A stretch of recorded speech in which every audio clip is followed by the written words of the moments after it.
प्यारे बच्चों, good morning. मैं डॉक्टर सत्यवीर सिंह। अब आज अपन अलजेब्रा में अपन एक इंटरेस्टिंग टॉपिक डिस्कस कर रहे हैं। आज का टॉपिक है चक्रीय ग्रुप यानी साइक्लिक ग्रुप।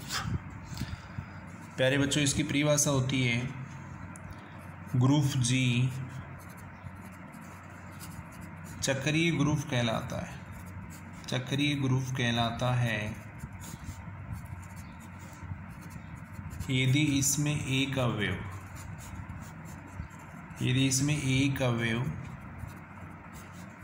ए ऐसा विद्यमान हो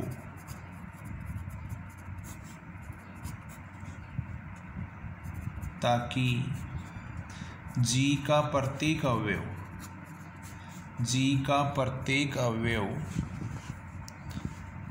एक ही पूर्णांक घात के रूप में व्यक्त किया जा सके। एक ही पूर्णांक घात यानी इंटीग्रल पावर के रूप में व्यक्त किया जा सके।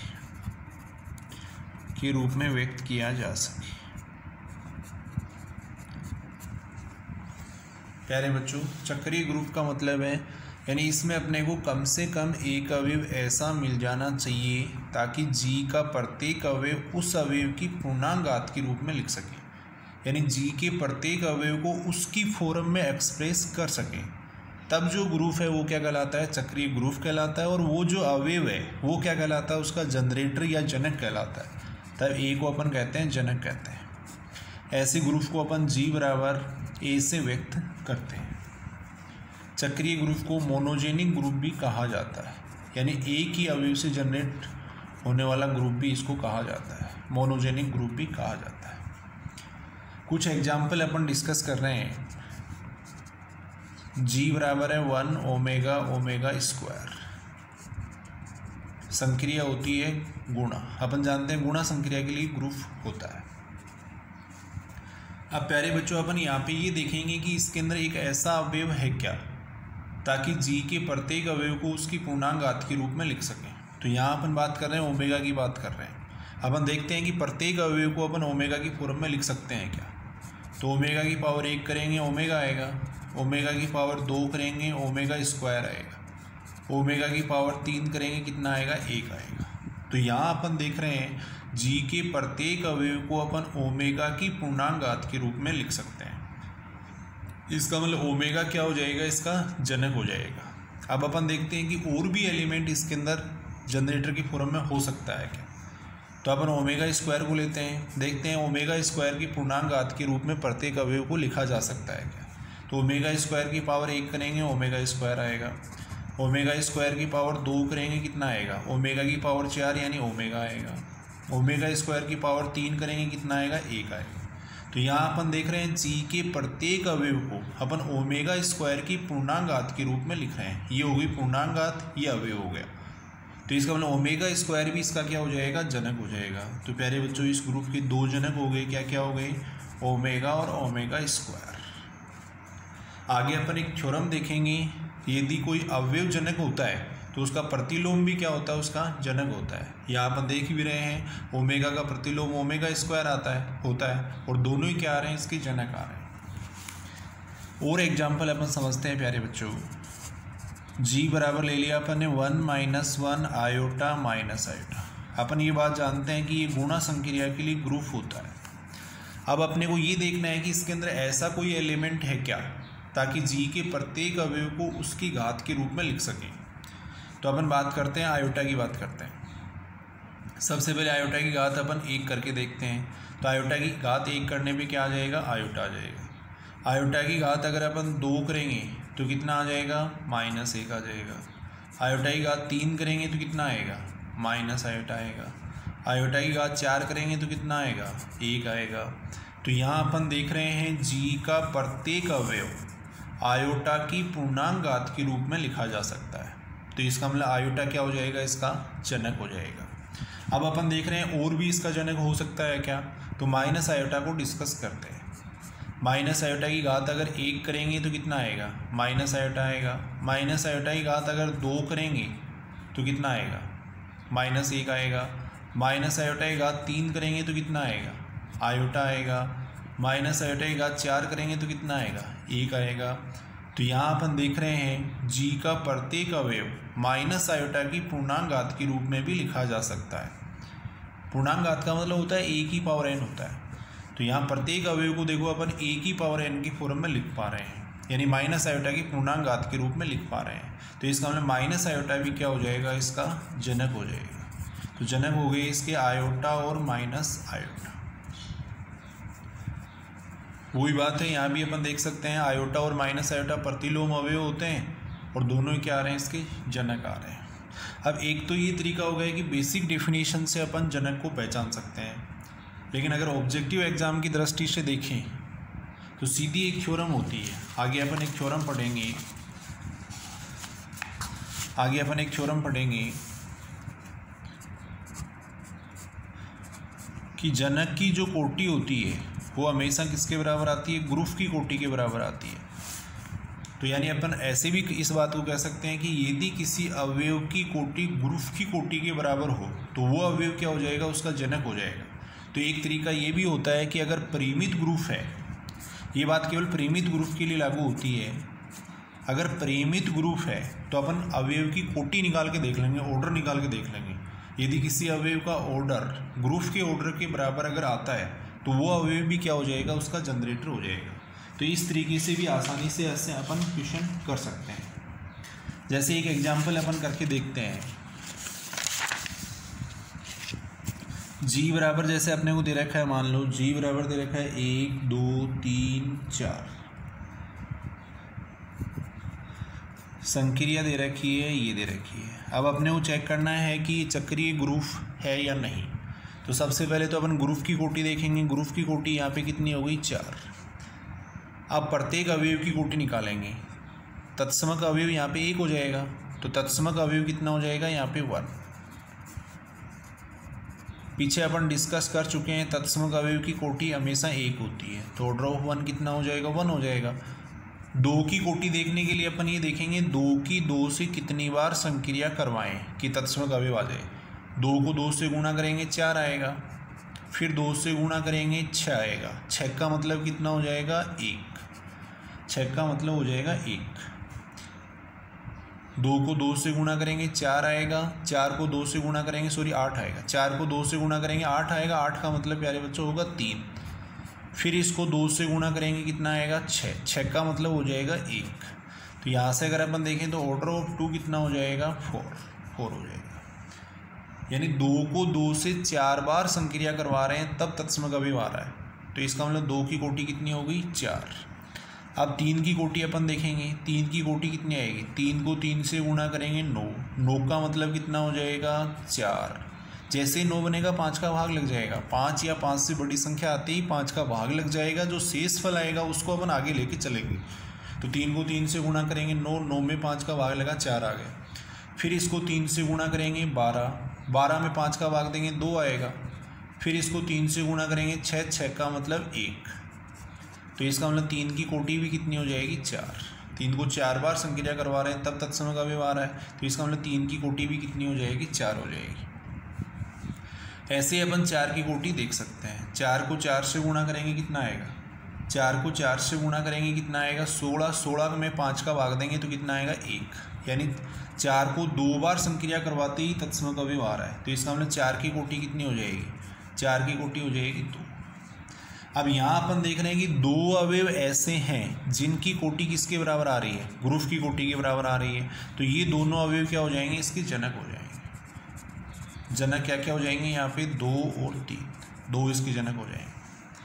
यानी 2 अवयव ऐसे हैं जिनकी कोटि ग्रुप की कोटि के बराबर आ रही है, तो 2 अवयव क्या हो जाएंगे, इसके जनक हो जाएंगे।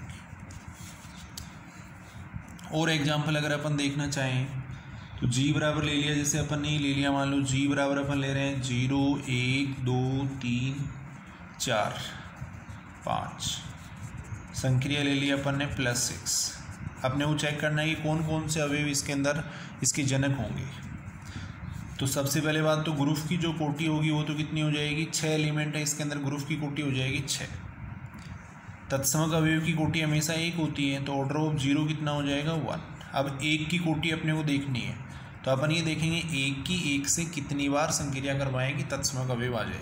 1 में 1 जोड़ेंगे कितना आएगा, 2। 2 में 1 जोड़ेंगे 3, फिर 4, फिर 5, फिर 6 आते ही इसका मान हो जाएगा 0। तो इसका मतलब 1 से 6 बार संक्रिया करवाएंगे तब तत्समक अवयव आएगा। तो इसका मतलब ऑर्डर ऑफ 1 कितना हो जाएगा 6।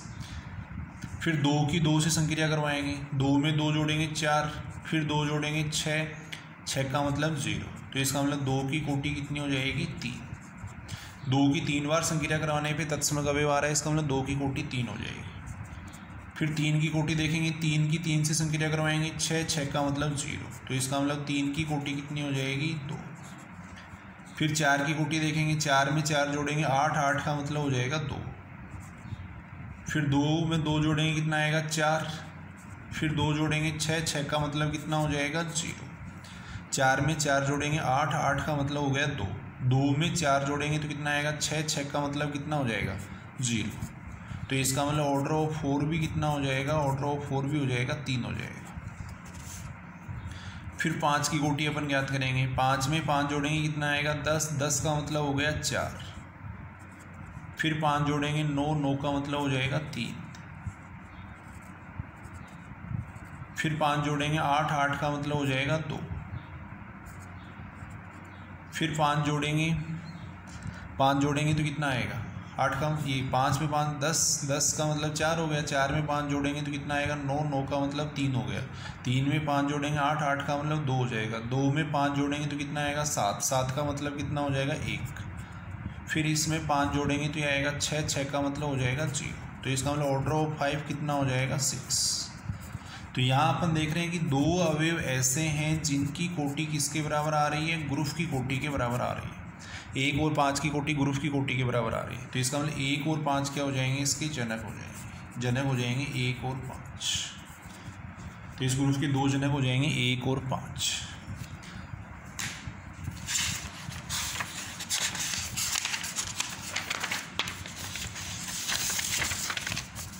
अपरिमित चक्रीय ग्रुप की अगर बात करें तो अपरिमित चक्रीय ग्रुप में Z+ है वो चक्रीय ग्रुप है, Z+ चक्रीय ग्रुप है। Z+ चक्रीय ग्रुप क्यों है वो अपन थोड़ा देख रहे हैं। Z+ का मतलब हो गया, Z का मतलब हो जाएगा इंटीजर, यानी कितना हो जाएगा 0 1 2 3 चलता जाएगा। इधर -1 -2 -3 चलता जाएगा। अपन जानते हैं कि प्लस संक्रिया के लिए क्या होता है, ग्रुप होता है। प्लस संक्रिया के लिए ग्रुप होता है। तत्समक अवयव इसका 0 हो जाएगा। अब अपने को एक अवयव ऐसा देखना है कि प्रत्येक अवयव को उसकी पूर्णांक घात के रूप में अपन लिख सकें।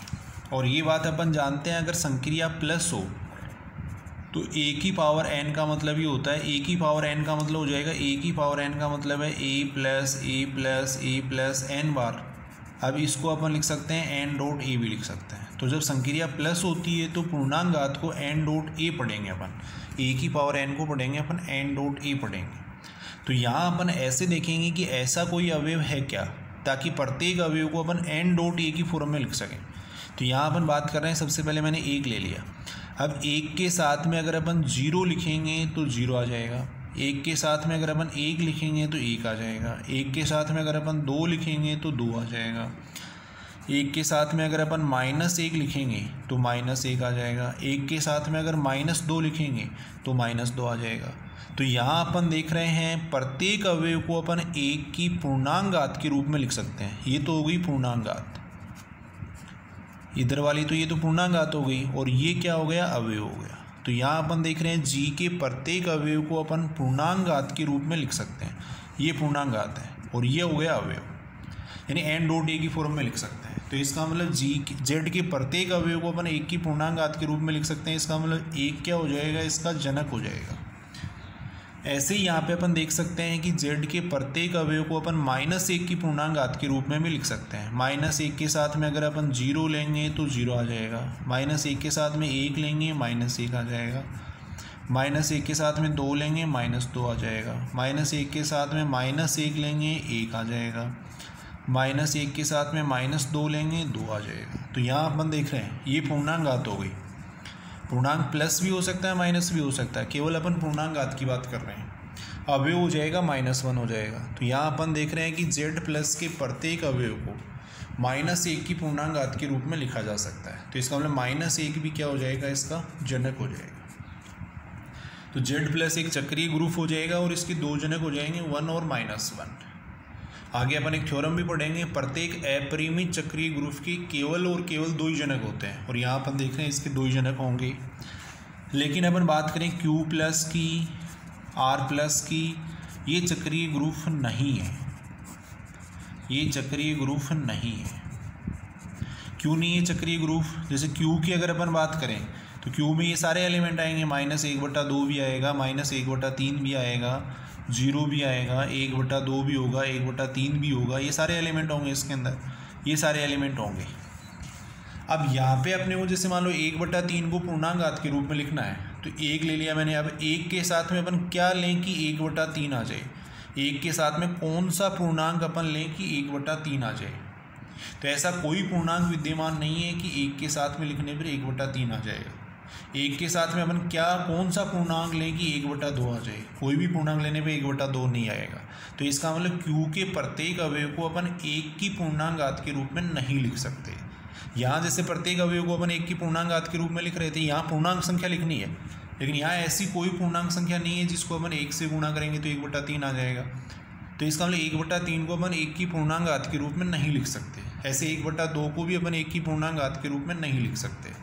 तो इसका मतलब ये हुआ कि इसके अंदर ऐसा अवयव मिलना पॉसिबल नहीं है ताकि प्रत्येक अवयव को पूर्णांक घात के रूप में लिखा जा सके।